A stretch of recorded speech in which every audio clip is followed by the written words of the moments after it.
আসসালামু আলাইকুম। এনআইটি এবং ওয়েস্টার্নের পক্ষ থেকে আপনাদের সকলকে জানাই স্বাগত। আমি মোহাম্মদ মাসুম, মেকানিক্যাল সপ্তম পর্বের টি হিসেবে নিয়োজিত আছি। আজকে আমি আপনাদেরকে আইনস্টাইনের যে বিখ্যাত সূত্র E=mc², এটা আপনাদেরকে প্রমাণ করে দেখাবো। তাহলে প্রথমে আমাদেরকে কিছু জানতে হবে। আমরা অনেকে জানি যে শক্তি থেকে শক্তি পরিবর্তন হয়, আলোক শক্তি থেকে বিদ্যুৎ শক্তি, বা বিদ্যুৎ শক্তি থেকে বিভিন্ন আলোক শক্তি, ঘূর্ণন শক্তি যেমন ফ্যান, এগুলো আমরা ট্রান্সফার করতে পারি বা চেঞ্জ করতে পারি। ঠিক আইনস্টাইন প্রমাণ করছে যে ভর থেকে যে শক্তি পাওয়া যায়, এটা আমরা এই আইনস্টাইনের সূত্র থেকে জানবো কীভাবে শক্তিটা পাওয়া যায় ভর থেকে শক্তি। সো এই সূত্রটা প্রমাণ করার পূর্বে আমরা এখানে যে ভ্যালুগুলো দেওয়া আছে E=mc, এগুলো কী কী প্রকাশ করে এগুলো আমরা আগে প্রথমে জেনে নিই। এখানে এই ধারা আমরা পাই মোট শক্তি, E প্রকাশ করা মোট শক্তি, আর m প্রকাশ করা ভর,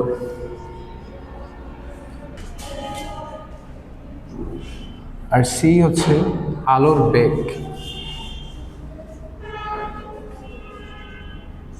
বেগ। আমাদের এখানে যে মানগুলো দেওয়া আছে এগুলো এগুলি প্রকাশ করে। এখন আমাদের এই সূত্রটি প্রমাণ করতে হলে এখানে একটি সম্পর্ক নিয়ে আসতে হবে। এখানে তিনটি সম্পর্কের মধ্যে সবচেয়ে ভালো সম্পর্ক m এর সম্পর্ক। এই m এর সম্পর্কটি m = m0 into 1/√1 - b²/c²। এটা m এর একটি সম্পর্ক। এই সম্পর্কের সাহায্যে আমরা এই যে প্রমাণটা রয়েছে এই প্রমাণটা প্রতিপাদন করার চেষ্টা করব।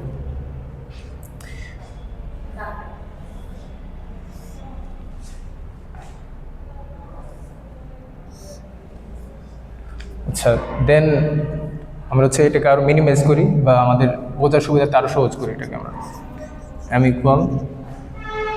m0 into, এখানে যেহেতু রুট আছে আমরা অনেকে জানি রুটকে হাফ লেখা যায়। সো এটাকে আমরা রুটটাকে হাফ অর্থাৎ রুটটাকে তুলে ফেলব।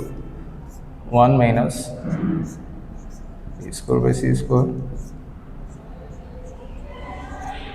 ½ 1,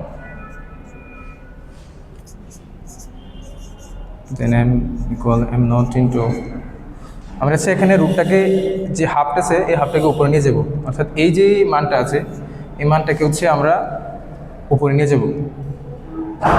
সো হরে থাকা কোনো বস্তু যদি উপরে যায় তাহলে ওইটার পূর্বে নেগেটিভ জিনিস এসে পড়ে। কীরকম? যদি আমরা 1/2 লিখি, এই হাফটাকে যদি আমরা এই 2টাকে যদি আমি উপরে নিয়ে যাই তাহলে আমরা এই 2টাকে এইভাবে লিখতে পারি -2, যার মানে যদি পাওয়ারে থাকা কোনো মানকে যদি আমরা উপরে, হরে থাকা কোনো মানকে যদি উপরে নিয়ে যাই তাহলে ওই মানের প্রথমে নেগেটিভ এসে পড়ে। যদি এখানে 1/2 আমরা পাওয়ার হিসেবে ধরা, এখন এখানে লক্ষ্য করি যে পাওয়ারটা আছে 1/2, এই 1/2 কেন আসলো? আমরা জানি যে রুট ওভার এবং স্কোয়ার কাটা যায়। যদি আমরা রুট ওভারের সাথে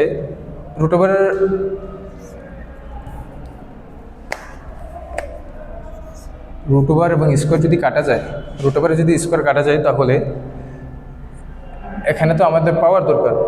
এখন ওই পাওয়ার হিসেবে আমরা এই যে 2 স্কোয়ার আছে এই স্কোয়ারের সাথে আমরা হাফ নিয়ে আসবো, এটা হাফ। এখন m0 = এখন আমরা এটাকে লিখতে পারি 1 - b²/c², ইনভার্স 1/2। এখন ইনভার্স 1/2 কেন আসলো? আমাদের যে পাওয়ারটা রয়েছে এই পাওয়ারটা কিসে আছে? হরে আছে। সো আমরা যদি এই হরের পাওয়ারটাকে উপরে নিয়ে যাই তখন আমরা এটাকে ইনভার্স হিসেবে লিখব। দেন আমাদের প্রমাণের সুবিধার্থে আমরা এখানে কিছু সমীকরণ বা সূত্রে ফেলানোর চেষ্টা করব। আমরা হয়তো অনেকে দ্বিপদী বিস্তৃতির অঙ্ক করেছি ম্যাথ 1 অথবা 2 এ। এখন দ্বিপদী বিস্তৃতির একটি সূত্র আছে 1 + x⁴n = 1 + nx + n into n - 1/250 into x²। এটা হচ্ছে এই সূত্রটি চলতেই থাকবে। এখন এই যে ফর্মুলাটা আছে, এই ফর্মুলাটাকে আমরা হচ্ছে এখানে অ্যাপ্লাই করার চেষ্টা করব। যদি আমরা অ্যাপ্লাই করতে পারি তাহলে হচ্ছে আমাদের প্রমাণটা আরও সহজ হয়ে যাবে এবং আমরা খুব সহজভাবে এটা বুঝতে পারবো। এখন যদি আমরা এই ফর্মুলাটাকে এখানে অ্যাপ্লাই করি তাহলে আমাদের বোঝার সুবিধাতে x ইকুয়াল, আমরা যদি minus B square by c square ধরি এবং n ইকুয়াল যদি আমরা -1/2 ধরি, তাহলে আমরা হচ্ছে ইজিভাবে এই যে মানটা আছে এটাকে সূত্র ফেলতে পারবো। এখন মানটাকে সূত্র ফেলে m equal m naught into 1 plus minus B square by c square. এই minus B square by c square হচ্ছে এক্স, যে এক্স এর ভ্যালু 10,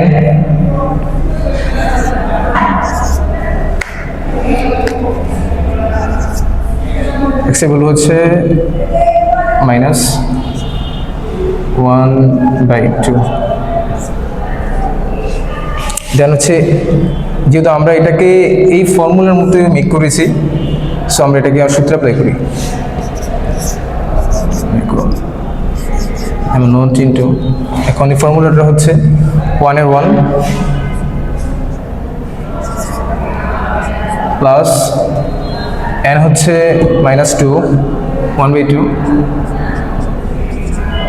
-1/2 ইন্টু x হচ্ছে minus B square by c square,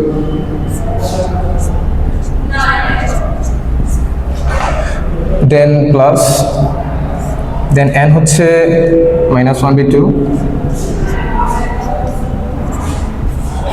then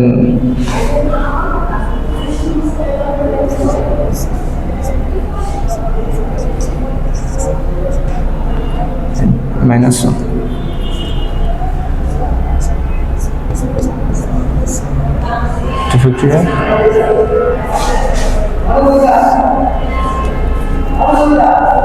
into x হচ্ছে minus B square c square.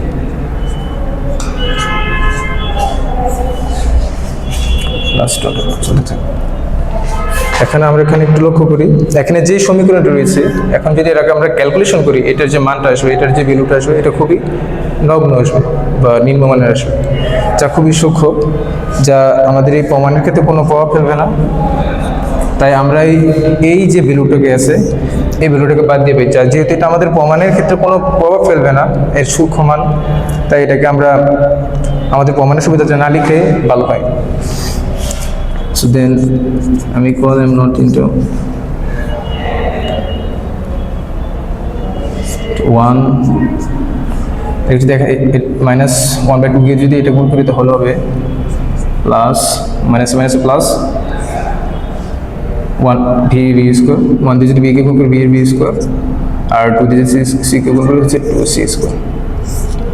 এখানে মাইনাসে মাইনাসে plus, যেহেতু গুণাকার রয়েছে মাইনাসে মাইনাসে দেন আমরা প্লাস, সো মাইনাসে মাইনাসে প্লাস, প্লাসে প্লাস, দেন 1 দিচ্ছে বি স্কোয়ার সাথে গুণ, দেন বি স্কোয়ার আর 2 এর সাথে সি স্কোয়ার গুণ, সো 2c স্কোয়ার।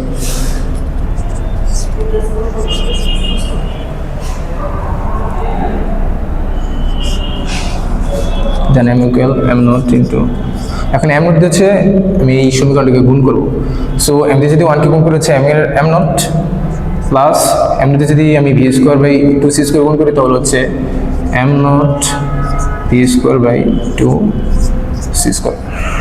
এখন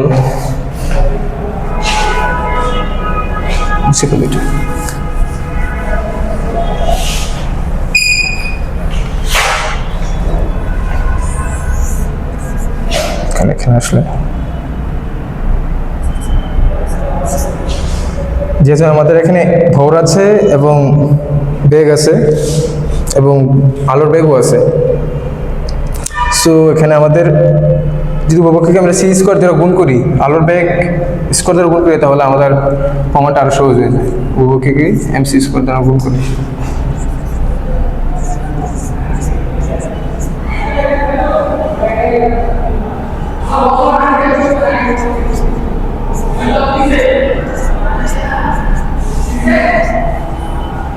এখানে সি স্কোয়ার কাটা,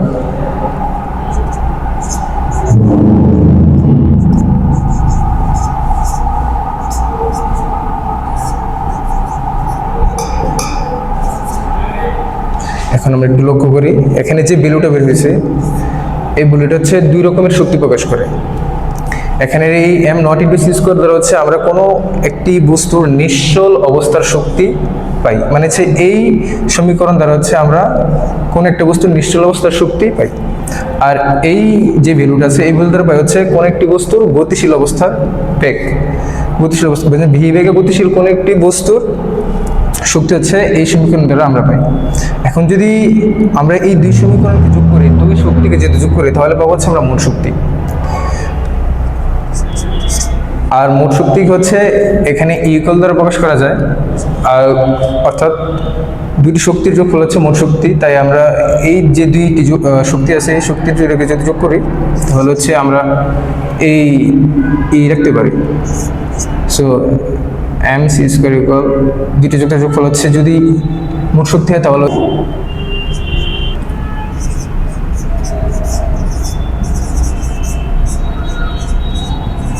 ধরে শক্তির যোগফল হচ্ছে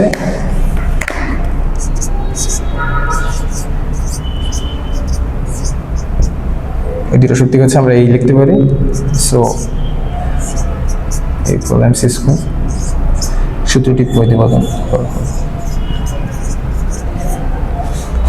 সো আজকে এই পর্যন্তই ক্লাস, পরবর্তীতে নেক্সট ক্লাসে দেখা হবে। আসসালামু আলাইকুম।